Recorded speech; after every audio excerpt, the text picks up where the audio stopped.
Hi, welcome back to the Post-Separation Abuse Podcast. I'm your host, Danielle Black. This is the closing episode of our Good Girl Contract series. In part 1, we named the contract and where it came from. In part 2, we walked through what happened when we took it into adult intimate relationships. Part 3, named the mirror problem. Part 4, walked through what holding boundaries can look like in real time, and we spoke about the reframe that the contract's purpose was never really to make us good, but rather to make us interchangeable. And in part 5, last week's episode, we named the way that the contract can be transmitted, the way that it doesn't end when a problematic relationship does, and what our children can absorb when we're still operating from the conditioning of the contract. Today we're going to be talking about the destination, not as some kind of triumphant place that we will one day arrive at, where all the work's done, all the discomfort's gone. That wouldn't be realistic. Rather, the destination is a lot more imperfect than that. The work can be ongoing. We'll be talking about what our children actually need from us, what we're actually building towards, and why the fact that you simply willing to be here to listen to these episodes is already the start of providing your children something different to what you yourself inherited. I'd like to invite you to take a deep breath, to hold it, to release it slowly, to unclench your jaw, your hands, to lift your shoulders up to your ears. Hold them there tightly for a second or two and then let them drop, release. Feel some of that tension dissipate. Perhaps notice where your body is making contact or connection with the furniture, if you're sitting, if you're standing. This is part of our grounding and regulation work, and it can really be helpful every now and then throughout the day to check in with ourselves, with our bodies, to take a deep breath, to release some of the tension in our bodies, in our muscles.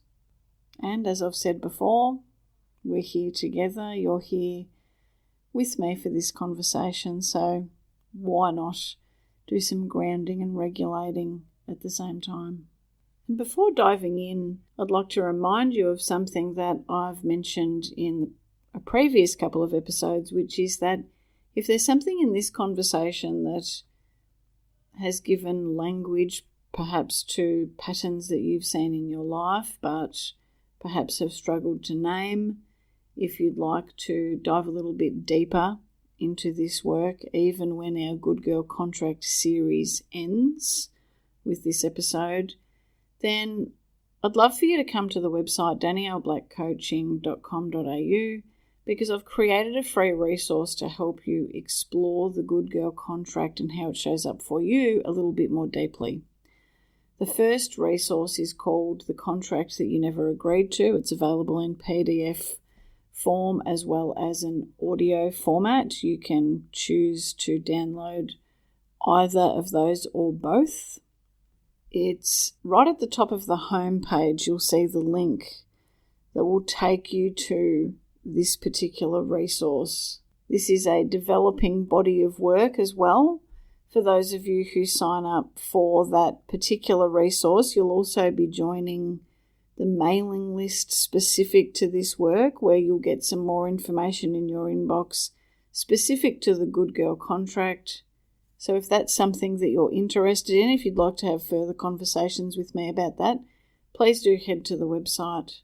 And if you're interested in the other things that we talk about, so specific to post-separation parenting, to post-separation financial matters, post-separation abuse, all other things post-separation, if you scroll further down on that homepage, you will also see a spot where you can subscribe to our general mailing list. You can subscribe to either one, or you can subscribe to both, the Good Girl contract work and the general post-separation work. And, I was almost going to re-record that framing of things, calling it work. But you know what it really is? The people who get the best results on this journey are the people who recognise that for the vast majority of us, a fantastic outcome isn't just going to be handed to you. As I've said on previous podcast episodes, as I've said to clients in the past, no one's coming to save you. No one's going to fix this for you. It does not matter how good your lawyer is. It doesn't matter how good your coach is. It doesn't matter how good any particular resource is.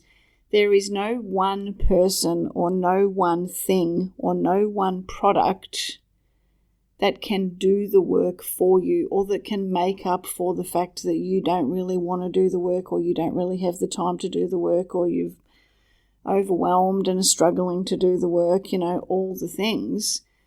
And I know that that can sound really harsh, but I just don't think I would be doing my job. I wouldn't be helping anyone if I made it sound like I could solve everybody's problems, or if I made it sound like the blueprint could solve everybody's problems, or that literally anything out there could solve what it is that you're navigating. It's an unfortunate reality that optimizing your outcome does take time. It does take effort. And I just really like to recognize those of you who really are seeing results in your world because of the work that you're doing, whether that's working with me one-on-one, whether that's working with another member of the coaching team, whether you're a Blueprint member, whether you're simply tuning into the podcast, but doing everything that you can in the background to be building your knowledge and growing your capacity so that you can more effectively, credibly and sustainably advocate for yourself and also for your children if you have children. Those of you who are doing the work, thank you. I see you. I know how hard it can be. I've been there. That's one of the reasons why I do this work, because I think navigating this journey when you've got somebody else that you can connect with, and even being able to connect with a community of people, which our coaching package clients have access to, it does make a difference. It really does make a difference. And in saying that, there are some people for whom seeing a difference in their outcome doesn't happen until closer to final trial. That can also be a reality of this work, that you can be working your little backside off and thinking, okay, when am I going to start to see the benefit of this? And that can be really challenging. I get it. But the reality is that truly, particularly when we're talking about the family law system, sometimes the best results happen at final trial, or after final trial, or close to final trial. It oftentimes can take a while to start to reap the benefits of the work that you've done. And for some clients, one of the most significant benefits that they often report is just simply how much they have changed as a person. And I'll be honest, that was true for me as well. Not just optimizing my overall outcome at the very end of it, but you know what? Throughout the process, I really did just have to grow the fuck up.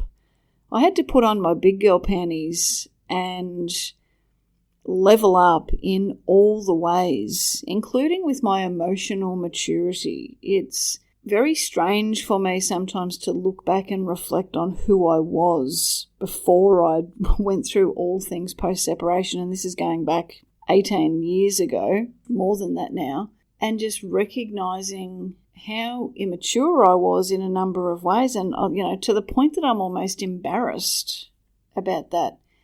And that's incidentally part of the contract training as well. But again, you'll be able to learn more about that, how it can manifest in those ways if you sign up to that mailing list, that separate Good Girl Contract mailing list at the website.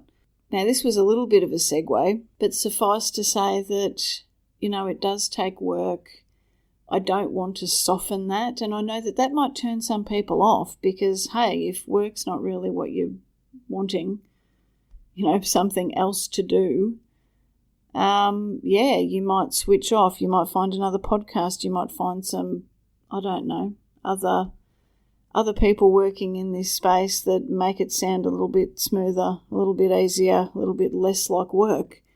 And absolutely, go for it. But if you're listening to this and something about what I'm saying is resonating with you and you're thinking, you know what, I don't know that I really want to do the work, but something about this is resonating with me. I want to learn more. I want to hear more. I want to do more. I want to level up. I want to grow up. I want to handle this like an adult.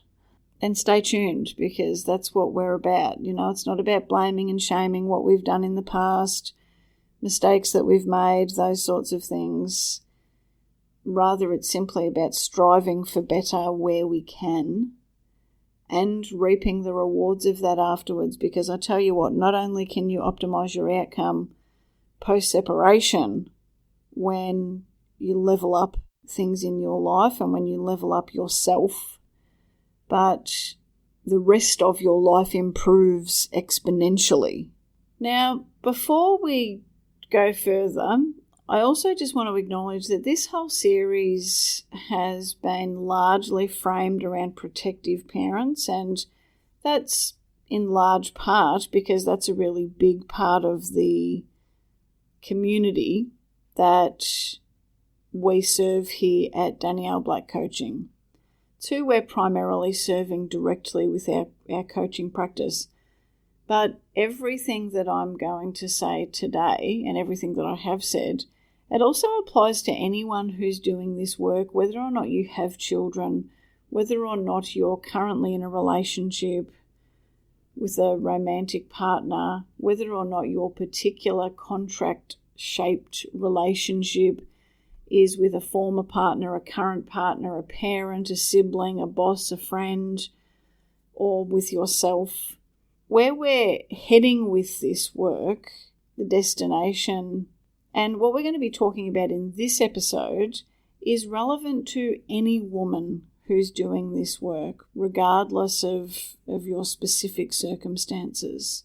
The parenting framing of some of what we'll talk about today is a specific application of the work, but it's not the only one.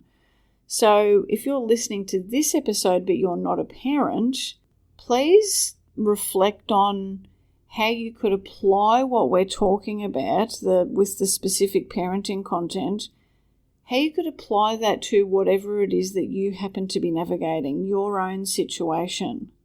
Take the coaching and see how you can apply it to your situation. And incidentally, this is often something that we're inviting our coaching clients to do when we're hosting group coaching calls. I think I've mentioned on previous episodes that people that work with me or another coach on the team via a coaching package that also gives them access to our secure online community, and we have regular group coaching calls. So there's obviously then a group of people on the one call, and understandably when someone's talking about their own situation, asking a question, seeking some guidance or support, whatever the situation might be, understandably there will be a whole heap of people on that call for whom it's not necessarily directly relevant, either because, for whatever reason, the age of their children is different, or maybe they're working with us for financial or property settlement reasons as opposed to parenting, or you get the idea. But we're often inviting everyone on the group call to still think about the coaching that each person receives and to think about how they can apply it to their situation. And so that's what I'd like to invite you to do with this episode as well. If there's specific examples that I provide are not directly relevant to you, that doesn't mean that nothing in the content is relevant. Think about how you could reframe it to apply to you in your situation. I also want to acknowledge that there were some things that we raised in the previous episode, part 5. We spoke about some things that I know could have been quite difficult for you to hear. And it's really normal if you're carrying a lot of feelings from that episode or other episodes or this episode, including fear.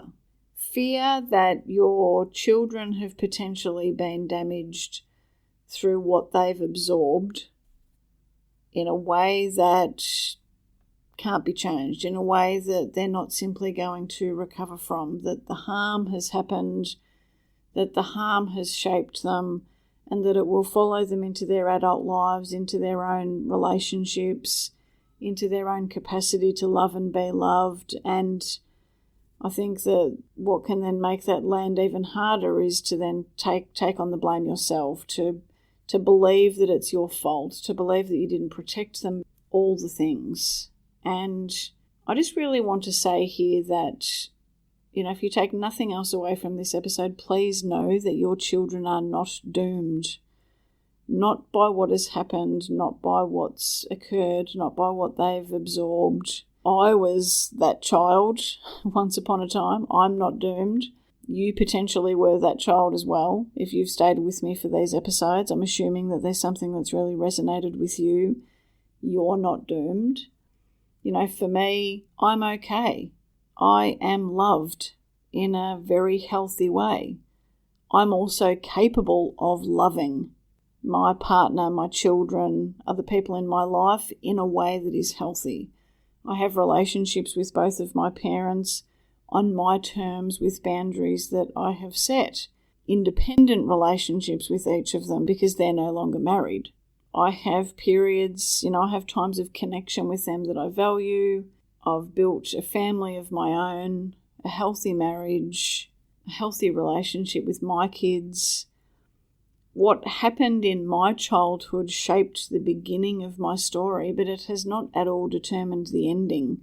The rest has absolutely been mine to build, and I'm really proud of what I've built. I'm really proud of the work that I've done across many years to interrupt what happened to me, to interrupt that and to stop that from continuing to define me. And all of that to say that recovery from all of this is very real. Now, that's not a promise that everything's going to be absolutely A-OK and fine, but rather to say that children that have been through significant harm can grow into whole, connected, functional adults. Not by pretending that the harm didn't happen, but by doing the work that comes next. And I guess that sort of connects in with what we were saying before, that it takes work. We're not just going to get through this and overcome this and set healthy boundaries and have better relationships with ourselves and other people just, by osmosis. It's not just going to filter into us out of nowhere while we're sleeping. It is going to take some work. But in my view, it's work that is very worth it. Your outcome, your children's outcome is not set in stone. It can be shaped differently with what happens next, with what is chosen next. And a large part of that is in your hands. And I think that's really powerful. So if you're afraid that your kids are doomed, please hear me when I say that I was that child and I am not doomed. And I think that means that, your kids are not doomed either. Something that can be challenging to sit with is that recognition that our children have two parents. Over time, as they get older, they will determine how they want each respective relationship to look. And that whatever relationship they choose with the other parent is not a threat to your relationship with them. And rather, that's what growing up and becoming an adult actually means. And that was part of my journey. My parents separated and divorced when I was in my late teens. And I have a relationship with each of them, but it's a relationship that is very independent from my relationship to the other parent, if that makes any sense. And I think that's important for me to mention because I also want to make to make the point that it is not our job to push for our kids to see the quote-unquote truth about the other parent on our timeline. And that might be hard for you to hear if you've spent years watching your kids navigate a relationship with a parent who has caused them harm, who might still be causing them harm, and if you've been quietly hoping that one day they're going to clearly see, what that other parent has done. But that is out of your control. It's really not yours to manage. Your child might see what you want them to see, and they might not. And even if they do see and make some of those connections, they might still choose some degree of connection anyway. Now, they might make those connections and choose to walk away. They might see partially at different ages with different implications for their relationship with the other parent at different life stages. But all of this to say that none of that gets to be your call. None of it is your project. You don't get to be the project manager of that. All of that is for your child to manage and to determine themselves as their own autonomous being. I saw what my parents were. I saw what happened. I saw how it affected me. And I chose on my terms, on my own timeline, with my own reasoning to maintain relationships with both of them. On my terms, with my boundaries. At times there have been periods of extended silence. But at the end of the day, I'm the one who's chosen what those relationships look like for me, not my parents, not anyone else, not my former husband, not my current husband, me. That's what children who have been harmed do. They can see, they can understand what happened, and they can still choose some degree of connection. We are, as humans, social creatures, and there is often a pull towards the people who raised us as a form of survival instinct, and it doesn't necessarily switch off just because people caused us harm. And I wanted to mention that because the reality is that your kids might do the same thing. They might see what the other parent has done and still love that parent. They might see what that other parent has done, whether, to you, to themselves, to siblings, to whoever, and still want a relationship with that person. They might be able to name specifically in words exactly what happened and how it's impacted, and still choose to walk towards that parent rather than to walk away. And none of that is evidence that you've failed to protect them. None of that is evidence that they are confused. None of that is evidence that there's some kind of alienation or further abuse happening. Ultimately, as your children get older, and this is particularly true for when our children are entering their teens and young adult years, ultimately your children's relationship with their other parent is not yours to design, to control, to manage, none of it. And that can be incredibly uncomfortable to make space for, but it's nevertheless true. Your job is to be the parent whose relationship with them is not contingent on which parent they choose to be close to at any given time. They need to know that their relationship with you does not have conditions, that they don't have to cut off contact with the other parent in order for you to be okay, or in order for you to be happy, or in order for you to feel the tick, job as a protective parent done. And that can be a lot harder than pushing them to see what you see. But it's what actually serves them. Holding space, being a safe space for them, being a welcoming space, being a genuinely, unconditionally loving space. That's what that looks like. It looks like you backing the fuck off at some point and letting them navigate their relationship with the other parent on their terms. Now, this might be hard for you to comprehend, to imagine at all if you've got tiny tots at the moment, and if them negotiating, what their relationship with the other parent looks like is, quite far away for you. But even then, even if you've, got a 5-year-old, well, it's going to be within 10 years that this is going to start to be happening.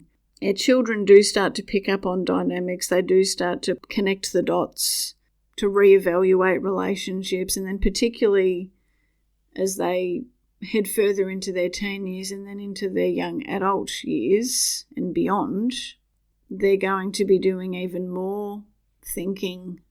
That process continues. But again, none of that's ours to design. We get to be there to support them. But if we have a vested interest and have a hope in, really hoping that they have nothing to do with the other parent, we've got to be careful with that, because do you want to protect your kids? Of course. Am I sad that my child from my previous relationship currently has nothing to do with their other parent? Am I sad about that? No, because I think that my child in this situation has made the safest decision for them. But I've always been really, really careful not to let that out, not for any of that to be obvious, and always made it very clear that I was supportive of absolutely anything that my child chose, and that I would be there to support them in whatever way they needed me to, no matter what. That's a healthy relationship. Something that we also need to be aware of is that children who have been abused can often strive for years to achieve the love and acceptance from the parent who has caused them harm. Sometimes for decades, sometimes for the rest of their lives. And that is not evidence of manipulation by the other parent. It's not evidence that the child doesn't understand what's happened to them. It's not evidence that anyone's failed them. But rather it's just evidence of the deepest human drive that we have, and that is to be loved by our parents, to be acknowledged, to be seen. And, I'm closer to 50 than 40. I've processed my history in years of substantial therapeutic work. I have relationships with both of my parents on terms that I've set, and there is some part of me still now at this age that wants both of my parents to be proud of me. Sometimes, some days, there's still a tiny part of me that really wants their approval. And I guess I'm saying that to say that the desire for that doesn't go away because we recover. We can be holding it differently, interacting with it differently, but that doesn't mean that it ever completely disappears. And I think it's important that we normalise that.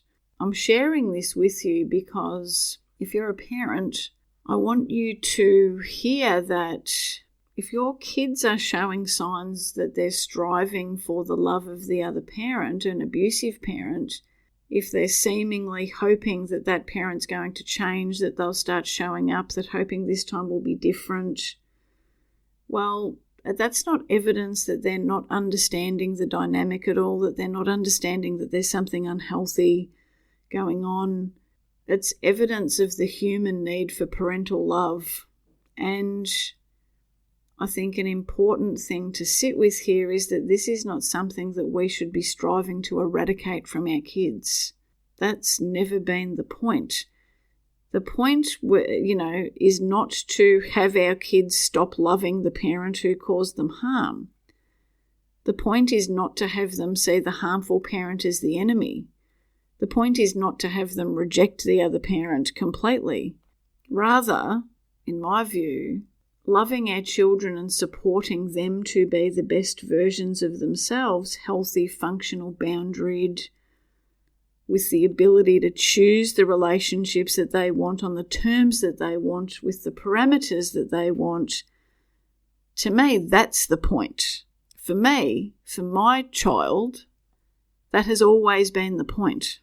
For my child to be able to be the best version of themselves, healthy, functional, with boundaries, to choose the relationships that they want and the parameters that they want for those relationships, that's been the point. Not for my child of my first failed abusive relationship to stop loving the other parent, not for them to see the other parent as the enemy, not for them to reject the other parent, but rather to feel confident choosing on their own terms what that relationship would look like. So if part of your child is still hoping for the other parent's approval, that's not evidence that you've failed. It's just evidence that your child's human. What we're building for them is not the extinction of that hope, of the approval and the love. Rather, what we're helping them to build is their capacity to hold on to that hope without letting it dictate their choices. And I think that's a different, much more attainable goal, a healthier goal, and in my view, it's what recovery from all of this actually looks like. It's not the absence of the longing for a healthy relationship with a parent, but it's the capacity to hold on to that longing without being driven by it, which is what I hold within myself in my relationship with my parents at nearly 50 years of age. And that's what your children will hold too in their own way, on their own timeline. So now we get to your job. Because I've been spending so much of this episode telling you what not to do. And I think it's important that we be specific about what we can do, because I think there's so much of protective parenting content that is kind of a bit vague. And I do like being specific where possible. We're now at that place in our journey of unpacking the good girl contract together, or at least part of it. Look, I'll be honest, we've scratched the surface here. We really are at the tip of the iceberg, which is why I've invited you to go deeper with this work if it's something that interests you, by heading to the website, having a look at that resource that I've created for you on the first master clause of the contract, and joining our mailing list so that you can hear more about the contract and more about the work that we're doing to support those of you who are wanting to go deeper with this, because I know that there are many of you that have found that so many of the things that we've unpacked in this series have unlocked some things for you, or have answered some questions for you, or have encouraged you to reflect more deeply on your own experience.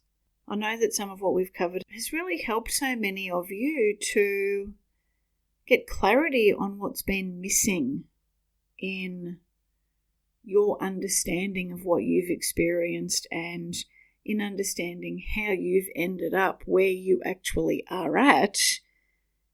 But then to start to answer that question of, well, where to now?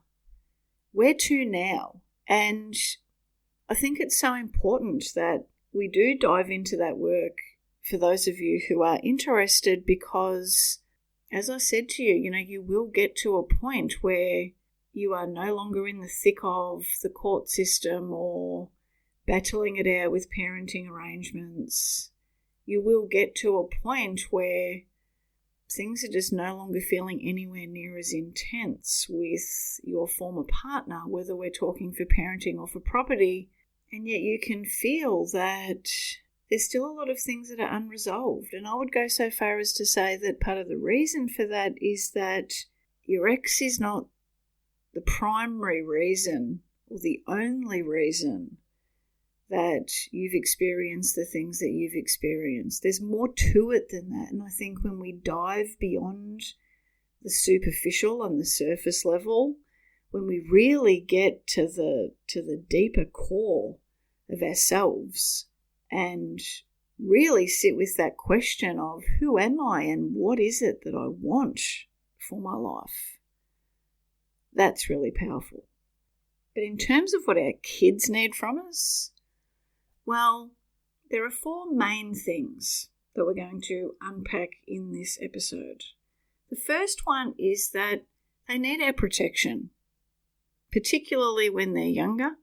That's not to say that our active protection stops when they reach a particular age. Protective parenting can exist, I think, for forever, really, in some way, shape or form. But obviously it changes, it morphs, it evolves, depending on what our kids are navigating, irrespective of how old they are. So protecting our kids while we can in the ways that they need us to. We're going to dive into that. The second thing that our kids need from us is for us to model healthy boundaries and to be showing up specifically as ourselves. They need us to be authentic, but they need us showing up authentically in a healthy way. And healthy authenticity means not being all access to all people. The third thing that our kids need from us is for us to accept their boundaries with us.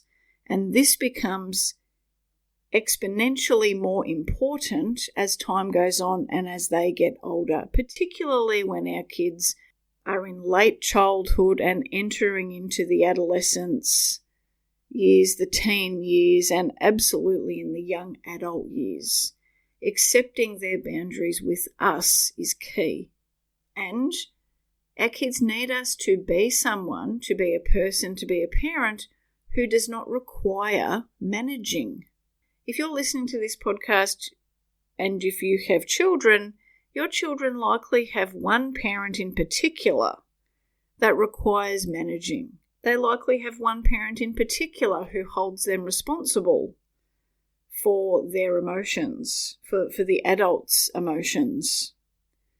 They likely have one parent in particular where the love, the affection, the acknowledgement, the attention, the connection, where it's conditional, where that relationship and that parent requires managing in some way, shape or form. So part of what our kids need from us is for us to be a parent and a person who does not require managing.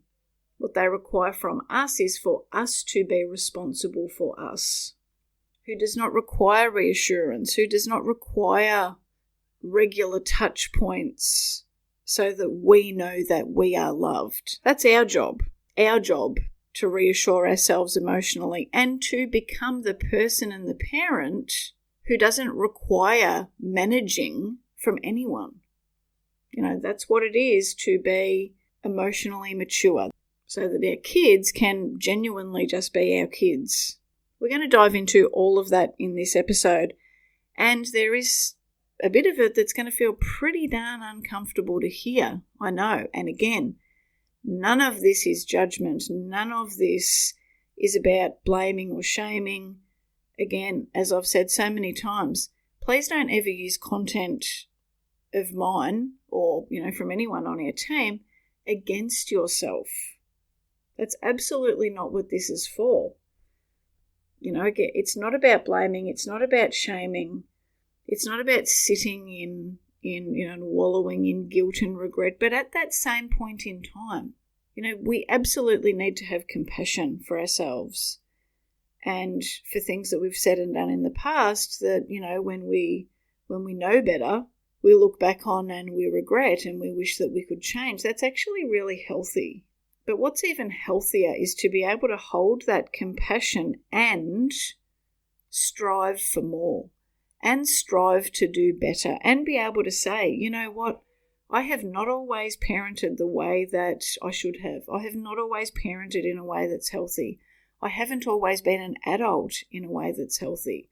I think there are many of my clients, actually, many of you potentially listening, who would acknowledge that you've spent quite a significant part of your adult years being quite emotionally immature.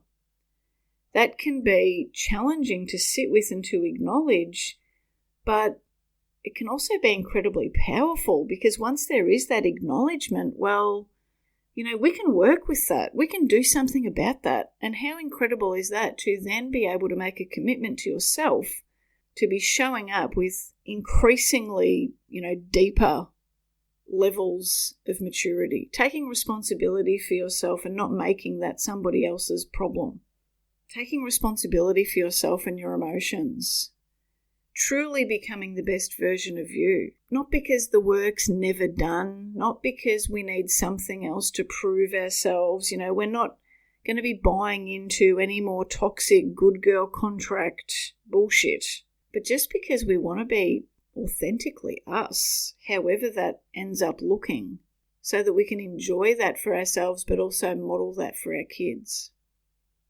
That's what we're going to be covering in today's episode. So for those of you with young children who are needing active protection. That's your role, not passive, active. Don't be agreeing to overnight time for young kids when you know that the other parent's got drug abuse problems or alcohol problems, without having particular protections for that shit in place. Active protection. Not agreeing to however many overnights for kids that are young, that have never been cared for by the non-primary caregiver, where there is no emotional attunement. It's about striving for arrangements that are safe. Physically safe, but also emotionally and psychologically safe.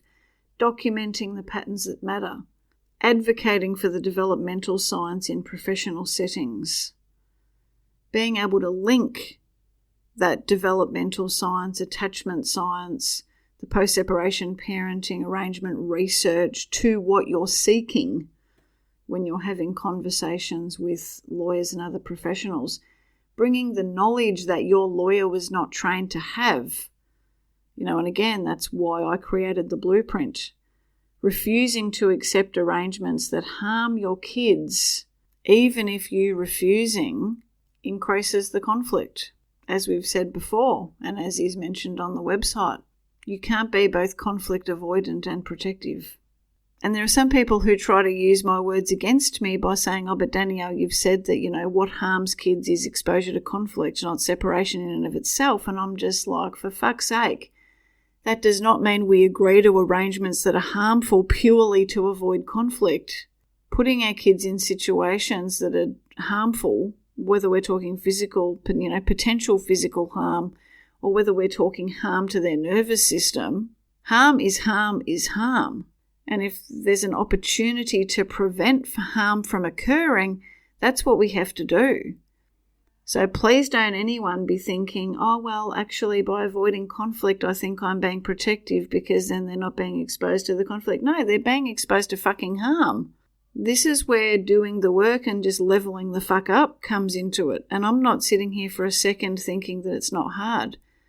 I fucked up in my own situation for years, avoiding conflict instead of protecting my child. That's why I'm so passionate about this, because I know that there's so much harm that occurred to my child that I could have prevented. But back then I didn't know what I didn't know. I didn't know how to go about it. I didn't know what to do, and that's why I do this work now, because I want better for your children than what I was able to do for my own. And our kids get older, and so the protective work changes. It changes shape because it has to. And that doesn't diminish it in any way. It just means that it's slightly different, particularly when we've got kids voicing their own opinions, who are choosing to spend time with a parent, and when we've got serious concerns about the nature of that relationship. The protective work then is different. It's no less important, but it's different. And this is partly where modelling healthy boundaries comes in, because children learn so much of what they learn from watching us, which means the way that we hold boundaries in all aspects of our lives, but also with our children's other parent and with our own parents, all of that becomes part of their internal template for what healthy relating looks like, whether we want it to or not. Whether or not we think that they're consciously watching, they are absorbing this, which is why the personal work of this whole series matters so much, not just for us, but also for our kids. Because when we interrupt what the contract has done within us, we're not just doing it for our own sake, we're interrupting it so that we can help to impact what our kids are going to carry into their own relationships. And as we've discussed in other episodes, our kids need to see us not just as someone who has healthy boundaries, who can acknowledge when they need to be set, who can set them and who can maintain them, but our kids also need to see us as a specific named person with likes, with dislikes, with preferences that we don't apologise for, with refusals that we don't bend over backwards to soften, to protect everybody else's feelings. Because if all they see is a mother who holds boundaries but has no specificity, then they're still going to absorb that frame that we're just people who play a particular role, when what we want them to absorb is that women are specific named people who also happen to have healthy boundaries. Part of this work with our kids in interrupting the contract with ourselves and with our children is also accepting our children's boundaries with us. And this might land hard with some of you listening, but I'm nevertheless going to say it because it's important. Accepting the boundaries of our children can look like accepting that our kids don't want to answer the phone when they're with the other parent, that they might not reply to a text message immediately or for a long time, that they might not want the same amount of time with us that we want with them, that they might not want to talk about their relationship with the other parent when they spend time with us, that they might not want to talk about specific things with us, that they might not see the harm on our timeline, that they might see the harm and acknowledge it in some way but still love the other parent and want significant time with that other parent. Every one of these is our children having a boundary in some form, and all of those things can activate the same abandonment and rejection wiring in us. Again, it can be that mirror problem but showing up in the parent-child relationship where we can struggle to accept another person's boundaries. All this to say that our job here with ourselves and with our children is not just to model healthy boundaries, it's also our job to accept our children's boundaries with us, which can be much harder. Because their boundaries with us can activate hurt. It can make us feel that they must be pulling away from us, even when what they're really doing is just becoming themselves. They're becoming more autonomous. They're exercising the muscle of their own agency, of their own autonomy, of choice. Learning to receive our child's boundaries with us without collapsing, without personalising it, without turning it into some kind of emergency. That is one of the specific things that we need to do in order to become the parent that they need. And incidentally, it's also one of the things that our contract training is really going to resist, because it's going to activate some of that original training. But we want to be a person, a parent, who does not require managing from our kids, because that's partly how the contract passes on to other generations. When children become the emotional managers of their parents, one of the greatest gifts that we can give our children is the experience of a parent, of a mother, who does not require managing. A parent who can hold their own emotional state, who doesn't need them to reassure her. A parent who does not require a child to soften bad news, to hide their real feelings, or to make her feel comfortable. Not a mother who's an emotional robot, not a mother who's just completely unaffected, not a mother who's just stoic in ways that suggest that her feelings are, dead. A mother who has feelings, who can name them, who can work with them, who can take responsibility for them, and who does not make the burden of managing them her children's job.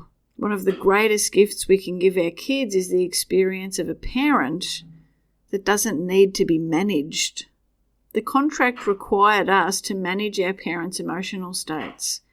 If we can be the parent that doesn't require that of our children, we're interrupting the transmission, the passing on of the contract. So what we've spoken about, protecting our kids while we can, modelling healthy boundaries and being specifically ourselves, accepting our children's boundaries with us, and being the person who does not require managing. All of that is actually part of protective parenting, because all of that is about preserving a healthy, connected, safe relationship with our children, and that's protective. Our jobs are not to be parents who do everything right, because that's just impossible. So please don't have that as your goal.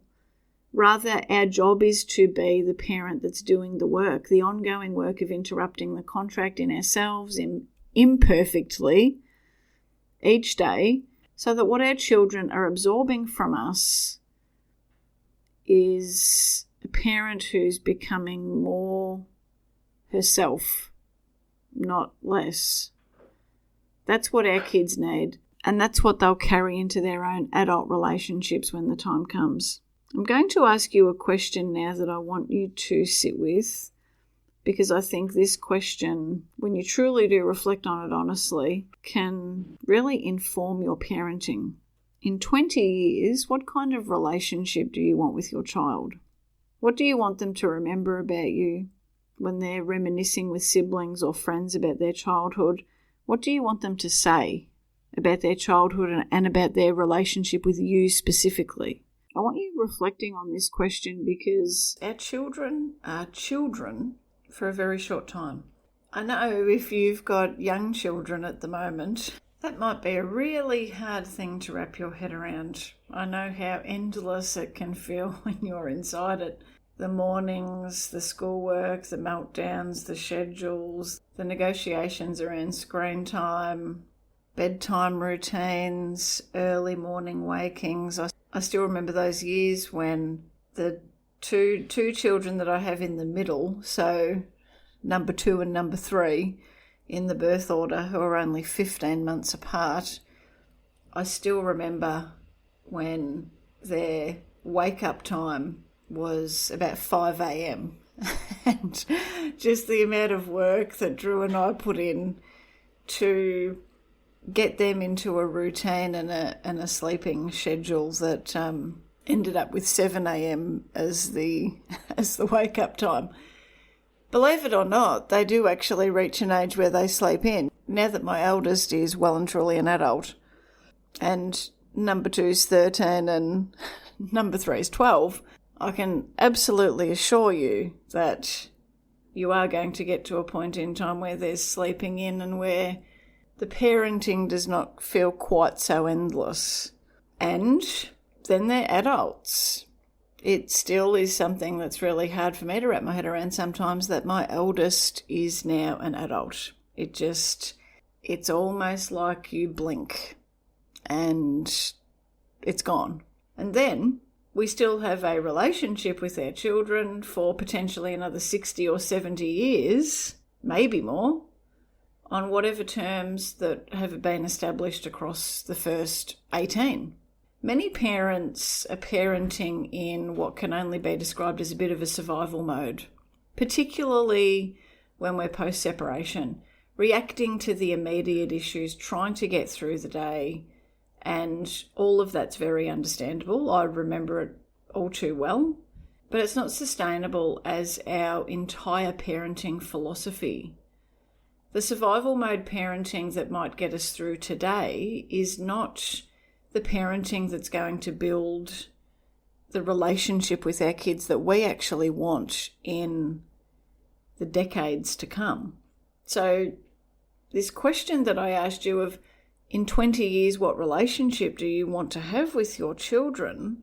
This is about inviting you to think further out, to stretch out that horizon a bit, to invite you to make decisions today that might not actually pay off for years, but that can be the right decisions anyway. To potentially give you a way to distinguish between the small stuff that doesn't really matter and the substantial patterns that will shape the relationship that you have, the adult to adult relationship that you have with your children when they're actually no longer children. So what does looking 20 years out look like if we're thinking about a framework for parenting decision making now? Some of the questions that I've sat with as part of this include, will my children remember me as a mother who was always in her own feelings about their other parent, or as a mother who held her own and stayed a whole person? Will my kids remember me as the mother who required them to reassure me, or as the mother who took responsibility for herself? Will my children remember me as the mother who tried to script their relationship with their other parent, or as the mother who loved themselves regardless of the shape that their relationship with the other parent took? Will my children, when reminiscing about their childhood, either on their own or maybe with their siblings or with anyone else, describe a mother who was a specific, authentic person, or someone who performed a series of functions and bent over backwards for everybody else. And this question is not just about what your child will say about you when reflecting on their relationship with you, but it's also about what they will carry into every relationship of their own in their adult life. And I understand that, that absolutely feels like much bigger stakes than any single day's parenting decisions. But this is why holding that question even briefly can impact what our daily parenting decisions look like. And it's not about having to answer the question perfectly. It's not about having to know exactly what shape our relationship with our children, what that's going to look like in 5, 10, 15, 20 plus years. But rather it's just about being willing to have that question in the background of our parenting and allowing it to inform decisions. And it can actually change a lot about how we tackle what can feel like the daily grind of parenting, because we recognise that we're not just making decisions to get us through the day. Rather, we're building something that will be here in the decades to come. And that's a completely different scale of the work, of the parenting. There's something that I want to give you, not as a mantra, not as something to just make you feel better, a platitude, but rather something that is a decision, not just a flowery statement. And that is that this ends here. This ends with me. This ends here. This ends with me. You can say it out loud or say it silently. You can write it. You can journal about it. However you engage with those words. It's about making a decision that the impact of the contract and the transmission of the contract throughout generations of your family, that it stops. It stops here. It stops with you. It means the contract was passed to me. I did not consent to receive it. I didn't realise I had it. But once I saw it, once I could name it, I refused to pass it on. What was made in me by my parents, by the culture, by what happened, will not be what I make in my children. I am choosing something different today, now, in real time. Now, you might not be ready to say those words yet, or if you are ready to say them, you might not be ready to act on them. You might not be ready to let them inform your decision-making in a significant way, and that's okay. Some of you might have already said it, you might even be living it in some way, shape or form without having had those exact words. All of that is important. All of that is real work. This ends here. This ends with me. And that sentence doesn't require you to have it all worked out and to have finished the work. It doesn't require you to be perfect. It doesn't require you to have interrupted the contract completely, because again, as I've said, we've really just scratched the surface with what we've covered in this series of podcast episodes. But rather, this is about requiring that you be willing to continue interrupting it from this point forward. And that's a decision that is available to all of us at any point in time, with any circumstances. And it is a decision that changes what our kids will inherit from us. This ends here. This ends with me. Say it, hold it silently, whisper it, wait until you're ready, however it is that you meet it, whatever your relationship with it looks like or feels like. That is the moment that the contract is no longer operating to anywhere near the same depth or intensity. That is the moment when the transmission is no longer just mindlessly being passed from one generation to the next. That is the moment when I think significant, genuine, meaningful intergenerational change happens. Before we close this series, there's something else that I want to communicate, and that is that across these 6 episodes, I've named in various forms the contract's purpose, which is not, as the surface story would have us believe, to make us, quote, good, but rather to make us interchangeable, to make us functions rather than specific people, to make us wife, mum, girlfriend, colleague, rather than the specific person who has a name. The contract has been what teaches girls and women to accept in their actual lives that we are just the functions in the credits of the film at the end. We don't have names, we have roles, we have functions. We might as well be called dishwasher, washing machine, vacuum cleaner. Roles that any similarly trained woman could fill. And this is why, in closing this series, where we're heading is not to simply learn to say no. It is not about becoming bad or becoming rebellious. All of those things are still operating inside the contract's own moral vocabulary.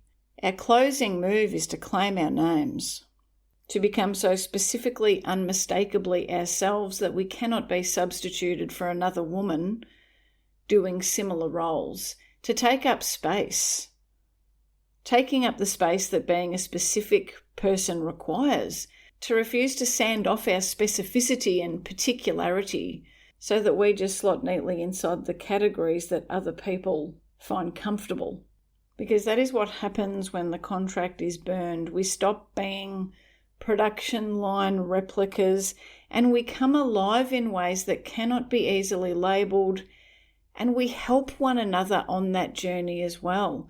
We don't sit back and criticise and critique and say, oh, who the fuck does she think she is? And, oh, I wish she was actually more like that person over there. And, oh, she's just a bit too much. You know what? Some people may call that too much. Some people may think I'm too much. And to that I say, well, I'm just getting started. This is what refusing to be interchangeable looks like. To be a person, specifically, unmistakably, unsubstitutably you, or me in my own situation. And when I think about me and who I am and who I'm becoming and who I am specifically and how that relates to my children, this is not just about what I want my kids to remember of me in 20 years. I also want them to know me now, to know my name, to know what made me uniquely me. My particulars, my specificity, my whiskey and the tracksuits that I wear instead of pajamas and my tattoos and my favourite Louis Vuitton fragrances and my big words and my bushwalking and my luxury hotels and the specific texture of who I am in the world. Because when they know me as a specific person, they will absorb that they too are meant to be specific people, that they are not roles, that they are not functions, that there's only one of them in the world. That is what I want to pass to them instead of the contract. And as I've said before, I would rather be one person's shot of whiskey than everyone's cup of tea. And tea is what the contract produces, pleasing, agreeable, no boundaries, functionally identical and interchangeable to every other woman. Your children don't need you to be everyone's cup of tea. They need you to be you. They need you to know your name. They need you to know what makes you uniquely you, which is available to you right now. This is the closing episode of the Good Girl Contract series, despite the fact that there's an entire body of work coming on this topic because, as I said, we have really only just scratched the surface. But thank you for being here with me for this conversation, for the difficult parts, for the complicated parts. Thank you for being willing to look honestly at yourself, at your own situation, at your own history, your own patterns. It's important. Even just being willing to be part of the conversation and to reflect on things is incredibly important. You did not sign the contract. You were enrolled in it before you could read. And something else that does make me chuckle is the fact that, part of my training was also to just sit down and shut the fuck up, to be seen and not heard. I got in significant trouble for daring to have an opinion, for daring to have emotions, to voice those emotions, to voice my dislike of particular things. I won't go into what that punishment was, but suffice to say that it had a significant impact on me, and yet here I am with my own podcast. This is me claiming my name. I am Danielle Black, and I thank you so much for being here with me. You know how much I appreciate you and your time, and I look forward to chatting with you again soon.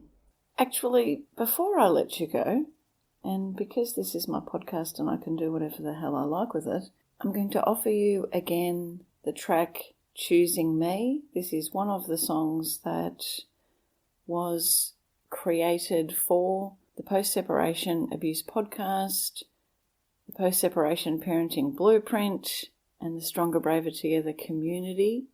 And I think you'll appreciate the way in which the lyrics lend themselves so perfectly to what we've been talking about in terms of the good girl contract, burning the good girl contract, and most importantly, claiming our names. So if you have an extra couple of minutes in your day, please do listen. And if what you have heard across this series of podcasts has resonated with you, if what you hear in the lyrics of this particular track resonate with you, please do come on over to the website. Please do explore that resource that I have created. Please do subscribe to our specific Claim Your Name mailing list. If you'd like to explore this work a little bit more deeply, enjoy the rest of your day, however that looks for you, and I'll see you next week.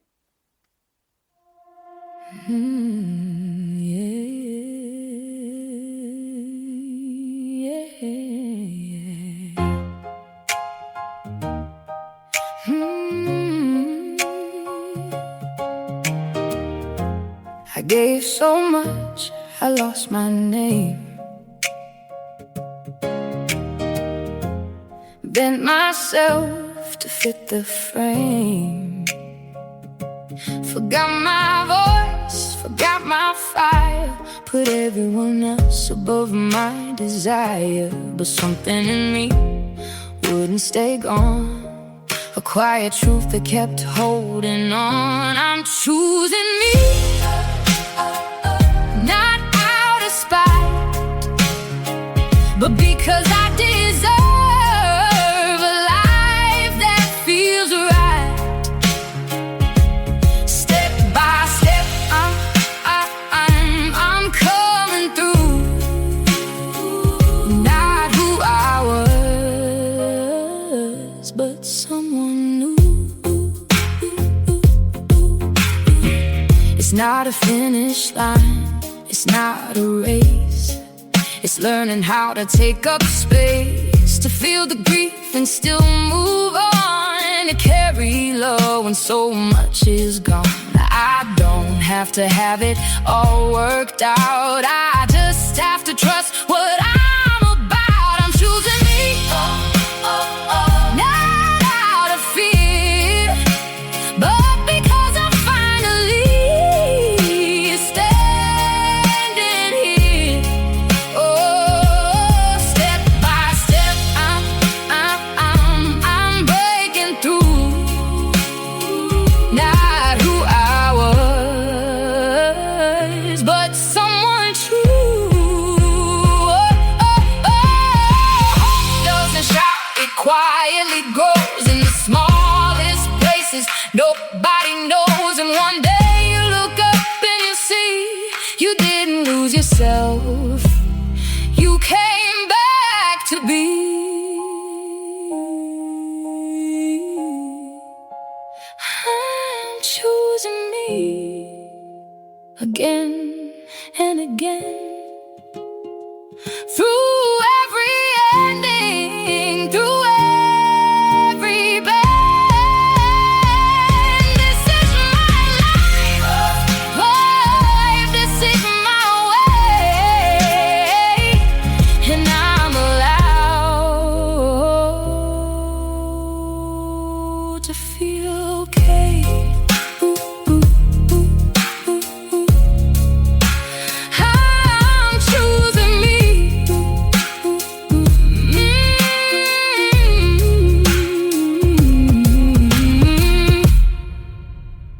I'm choosing me. There's a moment where the noise stops landing, where the chaos loses its hold. That's it for today's episode of the Post-Separation Abuse Podcast. If you found this helpful, you'll love the Post-Separation Parenting Blueprint, the foundation of everything that my team and I teach, now available to all protective parents. Whether you work with us one-on-one or navigate your journey independently, the blueprint is where everyone starts. Whether you're thinking about separating, in the early stages of separation, wanting to avoid your kids being trapped with unsafe or inappropriate care arrangements, or perhaps needing to challenge and change current arrangements, and even if you're currently in the court system for parenting matters. I created the blueprint because the journey of being a change maker and a cycle breaker can't be done alone, and the blueprint is the one post-separation parenting resource that gets it right. Child development, safety and well-being put first, with the evidence to back it up. The blueprint gives you the same strategic frameworks that my team and I use in private one-on-one coaching, and it's available on an online platform for you to access whenever and wherever you need. You can also ensure that you're up to date with any new announcements by checking in regularly to the website danielleblackcoaching.com.au. Until next time, take care. And please always remember, you are your child's greatest protector. You're rewriting the meaning of why. Calm is credible, steady and strong. You don't have to fight the same way for long. You protect, you lead, you rise with fire in your bones and truth in your eyes. This is how it begins, not in chaos but clarity within. You protect, you lead, you rise.